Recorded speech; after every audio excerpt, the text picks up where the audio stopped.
Hello, everybody, and welcome to Taking Control, the ADHD podcast on rashpixel.fm. I'm Pete Wright, and right over there is Nikki Kinzer. Hello, drinking my coffee. Hi.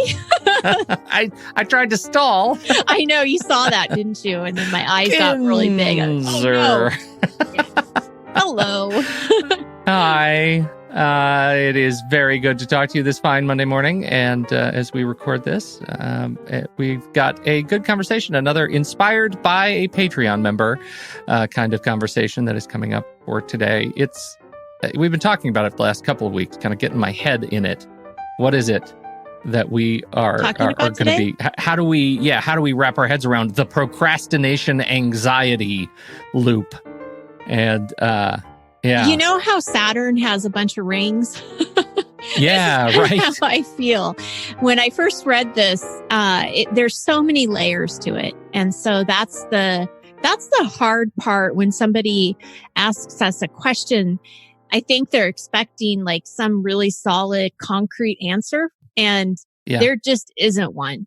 And so, often. Yeah. In this field in particular. Right. So we're going to talk all about that, the procrastination-anxiety loop, in just a moment. But before we do that, head over to takecontroladhd.com and get to know us a little bit better. You can listen to the show right there on the website or subscribe to the mailing list, and we'll send you an email each time a new episode is released each week. You can connect with us on Twitter or Facebook at Take Control ADHD. And, if this show has ever touched you, if you've ever made any changes to your life as a result of something you have learned here on the ADHD podcast, or through Nikki and her writing on the blog, or through one of the many worksheets that she has offered over the years as a tool to help you with your ADHD, we encourage you to consider visiting patreon.com/the ADHD podcast and supporting us there. You get access to what I have come to call the crown jewel of the ADHD podcast community, our Discord server, an online community of fantastic people who live with ADHD and help one another through their most trying things, and also share great playlists. Who are we kidding? And you get access to monthly workshops that Nikki and I put together, video workshops that we put together and offer for members, along with new members-only worksheets every single month. So we appreciate you considering that. Again, make smart financial decisions. But if you want to support what we do and support us being able to make more time to do it, we sure appreciate you throwing us some ducats there. Patreon.com/the ADHD podcast.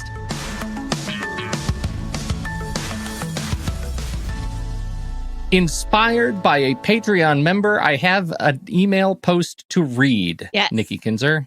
Shall I begin? Go for it. I have something I'd like to ask you guys to talk about, which has been absolutely devastating to my entire life. It is a never-ending loop created by procrastination, anxiety, and then perpetuated by hyperfocus. Essentially, when something becomes overwhelming, complex, mundane, tedious, or boring, then I procrastinate and become anxious about it.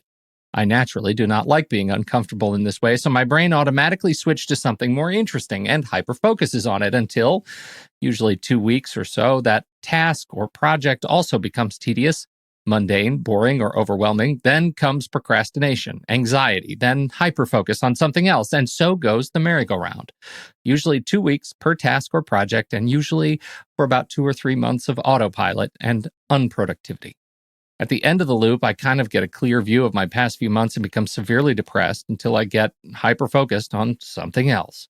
I'm often completely blissed and unaware that I'm in this loop at all until I'm out of the loop, which has proven difficult for me to identify and treat. Any thoughts you guys can bounce around during your show? This loop has utterly destroyed major points in my life. I've been fired from 3 jobs, and I've had run-ins with it in every job I've ever had, even in the strict structure of the U.S. Navy. It's become debilitating in every aspect of my life, and I don't know what to do to stop the loop and fix my life. Thanks. And our contributor here ends with an emoji smiley face. So after a dark topic to end with an emoji smiley face. Right. I should say an emoticon. It's old school emoticon. It is. Yeah. I'm proud of this person for being able to share in good spirits. Absolutely. This is a tough one. It is a tough one. This is a tough one. And as I was saying, there's a lot of layers to this conversation and many directions that we can go. And one of the things that I do really appreciate is the question, any thoughts you guys can bounce around during your show. He's not necessarily asking us to give him, here's the 5 strategies that are going to make your procrastination loop better. Right. But boy, are you lucky. I have an answer. Yeah. So I think that, where I want to go with this is really understanding why this is happening and what it's ADHD. There's so many aspects of ADHD running in this email that we have to start really breaking that down. And so I took some time for this show, and I really did a little bit more research than I normally do, just because I really wanted to kind of figure out how to break this down the best for our listeners. And so I did find some articles that we will link to the show notes that I'm referencing to, so people can get even additional information from what we talk about. But one of the articles, this is what they had to say. Individuals with ADHD experience life more intensely than neurotypicals. The ADHD nervous system wants to be engaged in something interesting and challenging. Attention is never deficit. It's always excessive, constantly occupied with internal engagements. So what's happening is he's paying attention to what he wants to pay attention to, what is engaging his brain. Right. So that is definitely part of the ADHD. And in case of this reader, he's shifting his focus from something that is overwhelming or boring to him. So he already has sort of a reason, or, he's already identified why he's avoiding this. And then now he's going into something engaging. And what is missing, it's not the lack of awareness that this is happening. It's the ability to control the stage and gate through which you have to pass to be able to tune your attention elsewhere. Right. Then what's happening is he's talking about hyperfocus, which is another layer of ADHD that we have to look at, right? Now, not everybody will avoid something and then go into hyperfocus mode on the new thing. However, it may not be hyperfocus, but they're still focusing on something else, right? They're still getting away from what they need to do or what they don't want to do. Hyperfocus is an intense concentration on a single interest or project for an extended period of time. So hyperfocus is, really getting into your own world. Everything else is blocked. And you can't focus on anything else because this is what you're interested in. ADHD time, we've talked a lot about what ADHD time is. This comes into play with hyperfocus. Time goes by really fast. You don't even notice it. All of a sudden, it's 5 o'clock in the afternoon and I haven't eaten anything all day long. Yeah. Well, and I just want to throw in here that one, that word that is missing from often when we talk about hyperfocus is that undirected, intense concentration. Like you don't get to determine what it is that you're focusing on. And this is the misnomer. I've been stewing on this all morning with some posts in the community about, ADHD is a superpower. This is where that comes from. Oh, hyperfocus. You're so lucky you have ADHD. You can focus on anything you want for a really long time. Well, that's the misnomer. When you experience hyperfocus, the outside world is blocked and you don't have any control, immediate awareness control over that experience. It's not intentional. Not intentional, right. Yeah. Where you're conscious of everything. So I want to talk a little bit about what causes hyperfocus so people can understand that layer of it. Hyperfocus is thought to be a result from low levels of dopamine. And we know that dopamine is that neurotransmitter that is active in our brain's frontal lobe. So it's the dopamine that makes us happy, right? When we go exercise, we increase our levels of dopamine and we are happy. We're in a good mood. So when you're hyper-focusing on something that you enjoy, something that you find fascinating, you're getting that dopamine hit is basically what's happening. Right. So the dopamine deficiency makes it really hard to take up boring tasks because you're not getting any hit of fun with those boring tasks. So it's kind of, it's important to understand what's happening here. And the brains of people with ADHD are going to be drawn to activities that give you instant feedback. So even though you may know that you should get your taxes done because you're going to get money back, that's not very instant. Right? Yeah. You're not going to get the money today. So there isn't really a huge drive to go and do that because it's not instant. It's something that's going to have to be, you're going to have to be patient and wait. Something that's coming more clear to me now in the context of this conversation and our conversation last week with Brett Terpstra. One of the things that he said that makes a great day for him, and I can't remember if this was in the show or in the after show, he said, any day I ship something is a great day. Mm-hmm. Well, here's how that plays in for me. I feel like this is why I am a podcaster, because writing for the web and producing podcasts and coding, these are all things that give me that bit of dopamine satisfaction every day. They're things that I can ship all the time. And I've been thinking about that language, when and what am I shipping today? What can I check off the list? What can I actually deliver into the world? Because that gives me that dopamine hit and I am productive at the same time and it is useful, right? And it's taken a long time to figure out a match between what I do as a career and what satisfies the internal ADHD clock. What you're shipping. I like that. Yeah. That's great. Yeah. Okay. So here's another article that I was reading, and the view of Larry Silver, MD, a psychiatrist at Georgetown University Medical School, says that such intense concentration is actually a coping mechanism.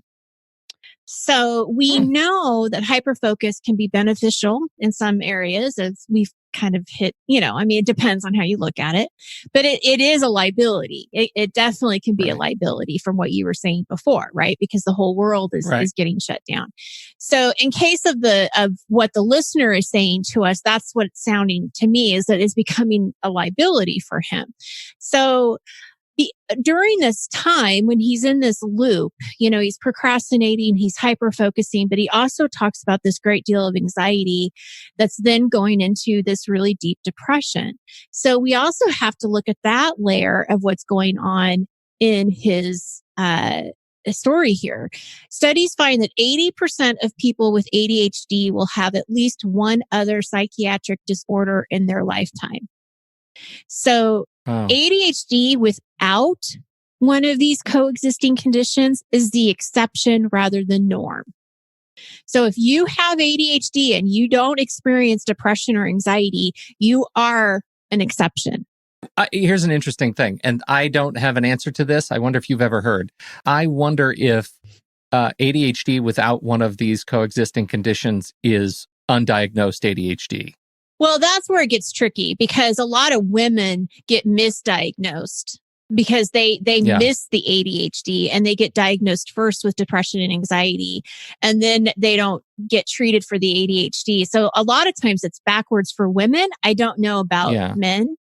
Well, that's a different thing than what I'm asking. What I'm asking is, if you have ADHD and you don't have the things that make you feel bad about it or go into a spiral about it, then are you even asking the questions whether you have ADHD? Do you really have ADHD? Is that what you mean? No. I mean, you might be living with ADHD and not care about it because it doesn't make you feel bad. Right. I think that's interesting. If you don't have anybody poking at you and saying, hey, why are you dropping the ball? Why do you keep missing my meetings? Why are you showing up and not paying attention? And those things, if you aren't relating to those things in a way that causes a negative anxiety response or a depressive anxiety response, then is that maybe you don't even ask the question, do I live with ADHD? Because you don't feel bad about it. I don't know. I don't know. I'm speculating here, but I wonder, because I know some very charming and kind of daffy people who, because of my life with ADHD and my experience in researching it, I can look at them and say, I know you have ADHD, and they're just fine. Right. They're fine. They don't get into this spiral. They procrastinate, but don't feel the negative impact of it. Their life they're fluid with their successes and their losses, and they just don't exist with ADHD the same way I do. Mm-hmm. And I believe it's because they don't live with that anxiety and the depressive response. Yeah. And it's the exception for sure. I know somebody in my life that I could say that, it's a family member, distant family member. But, if you were to look at the behaviors and some of the things that sets up his life, you would definitely say, oh, he's got to have ADHD. But he is one of the most fun loving, easygoing people I've ever met. And that's just how he lives his life, is spontaneously. Yeah. And his family has just sort of accepted it. And it's like, I don't know. I mean, he could fit into that bucket. Most of my clients, I don't think I've ever had a client that has come to me and said that they didn't have these other things. Because I think you just said it. The word that just totally, I remember this in college. You find that person who's just great at parties and they jump around and they do all kinds of different things. They're spontaneous. Yeah. That's what they call those people. Oh, they're so spontaneous. They just go where it goes. That's undiagnosed ADHD without a commingled condition of anxiety or depression, right? You know, like that's, of course, I know that now. Yeah. It's so true. So true. All right. So I do want to talk about this depression and anxiety, because we do know that most of it, a lot of people do fit into the other bucket, right? Yeah, right. So I'm not sure if this listener has been diagnosed with depression and anxiety, so I don't want to make that assumption. But it is important for us to highlight that there are 3 different diagnoses here that could be happening that are coexisting. That's the ADHD, that's the anxiety, and that's the depression. If you just treat the depression, the anxiety and ADHD is going to be there still. If you just treat the anxiety, the depression and ADHD is probably still going to make the anxiety go up. It's probably not going to be treated. Right. And, the ADHD has to be treated in itself too. So if you have not been diagnosed with these coexisting conditions, but you feel like you are suffering from anxiety and depression, I please go see your doctor and get evaluated and get the right diagnosis so you can get the right treatment. They all affect each other. They're all intertwined, right? So when someone struggles with 2 or more conditions, the symptoms of each disorder are going to be more intense. So that's why it's really important that we ask for help and get that support. Don't just think, oh, I'm depressed. Get help. If you really feel like you're in this like hole that's just stuck and dark. Right. Okay. Another part that I do want to talk about that was in this article, but also something that the listener mentions. So in the article, it says individuals with ADHD have little self-awareness. While they can often read other people well, it's hard for the average person with ADHD to know from moment to moment how they themselves are doing, which explains why the listener doesn't notice this is happening until after it's already happened. The spiral has already come and gone, and now he's sitting back and saying, oh, that's what I did. So this is interesting to me because there's self-awareness in some parts, right? I mean, we know that we're procrastinating on something. We understand that we want to do something more fun. But at the same time, when we're getting into the spiral, we're really not aware of it until after it happens. And so it's just something I don't have an answer for, but I just think it's important for people to understand that self-awareness is lacking with ADHD. So it's not your fault for not necessarily picking up on it sooner. That's interesting. And I've been thinking about that with regard to, where the workshops we're working at coming up, that there is this experience of, and I know, I don't mean to counter the research, but the experience of anxiety and depression that comes for me does not happen when I'm not aware, when I don't have the self-awareness that I'm doing something that's in a procrastinating state. It is when I am aware and yet feel completely helpless to change gears. Yeah. That's the part that's problematic for me. That's where ADHD becomes the curse, because I know I'm doing something that's not good for my own self-interest. I know I have other things that are more important that I should be doing. I don't know how to stop doing what I'm doing right now until I'm finished with it in order to change gears. without completely breaking me. Like the chain comes off the gears and I don't know how to move forward anymore. Right. I have to keep going in order to clear my head from this. And I think that's partially, I mean, that's part of an OCD response that I think I live with as a part of this too, that there is, but I'm undiagnosed there. So I don't know what that would look like. Well, but this self-awareness, this piece that I brought up, it's not in any particular order, right? Like, so I think what you're saying completely makes sense. And I just want to be clear that it's not like the self-awareness piece has to be in some order, for us. No, of course. I just mean, like, where does the pain come in when I think about self-awareness? Right. And the pain comes in when I am self-aware and can't control my choices as it relates to my ADHD. And because when I'm not self-aware, I am in bliss. Yeah. Right? I'm spontaneous. Well, yeah. And it doesn't matter. Exactly.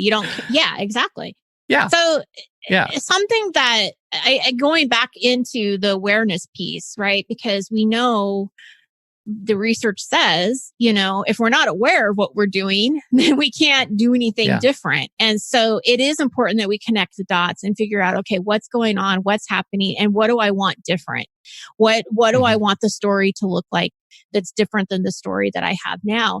And, awareness and intention are, some of my favorite words, right? Because it really does start to make you kind of look at this and break it down. And that's, I guess, where I get to the part of what do you do next? And I think it is looking at the situation and really taking each layer one by one. You can't just change it all. It's not all of a sudden just going to be different. So, maybe you start at the very beginning. What is the project that you're avoiding? And, maybe this will give you some awareness that when it's coming up again, you can be more prepared, or you can at least be thinking about how am I going to handle it this time? I think that is a number one step for me when I think about this. The experience here is to figure out how you can build the systems that allow you to engage in this. And in fact, to break down the activities of these projects, again, to their molecular smallest components when you're not in the middle of the project, right? When you're doing something else that normally, this type of project you would procrastinate on. But when you're not working on that project, how can you make it easier for yourself to start, to keep working, to ship something every day, to be able to be reactive when you're not already feeling late? Because I imagine when you're most enthusiastic to work on fixing this problem of the procrastination anxiety loop is when you're feeling procrastination anxiety, and that's not the best time to start being prescriptive about, that's when you have to actually get to work. Right. And so, I think of being kind of an investigator of sorts, before it happens, what's happening here? What are the kind of projects that give you this kind of response, and what are you doing instead? I think that we need to look at the hyperfocus stuff as well. Like what is pulling your attention? And so when we look at like strategies and we look at like, if you were going to break this down into really small pieces, okay, what are some strategies to avoid procrastination? What are some things that you need to do to make sure that you don't get into hyperfocus, or some tools that could help you? But again, you have to kind of treat each thing individually and kind of see how it works and how it's connected. And the depression and anxiety has to be treated. Now, the anxiety piece isn't necessarily, because I live with anxiety, Pete, you live with anxiety. It's something that we deal with every day. But that deep, deep depression is going to keep you stuck and is not going to give you any kind of motivation to move forward. You can't. You just physically can't. So I definitely want people to look at that and say, okay, that needs to be looked at. I can't just not pay attention to that anymore. I think that once you start to identify these scenarios and you start really understanding, okay, this is ADHD. This is how ADHD is affecting me. This is how the coexisting conditions are affecting me. These are some things I can do to try anyway, right? To practice. Then you can start to slowly break the cycle by working on these different strategies and start working on the things that you're avoiding. However, I do ask that you ask for support, be open, be curious, about what may work for you. Don't put any judgment on it if it doesn't, and just keep practicing it. And I really think the bottom line here too is the work. All of this is work. None of it is easy. None of it is comfortable. But if you can believe that it can be different for you, then you've already taken that first step. Because you have to believe that there's a different story. That's it. Thank you so much for downloading and listening to this podcast. Thanks for your time and your attention. On behalf of Nikki Kinzer, I'm Pete Wright. We'll see you next week right here on Taking Control, the ADHD podcast.